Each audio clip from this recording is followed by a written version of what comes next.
Bir gün Ebu Bekir radiyallahu anhu Peygamber sallallahu aleyhi ve selleme belə demişti: Ey Allah'ın elçisi, səhər və akşam söyleyebileceğim bir şeyi mənə öyrət.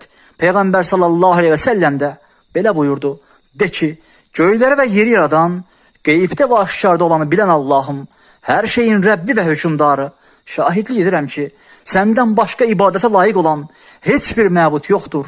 Nəfsimin şərindən, şeytanın şərindən və şirkindən, özümə pislik etməkdən, yaxud onu bir müsəlmana getirməkdən sənə sığınıram.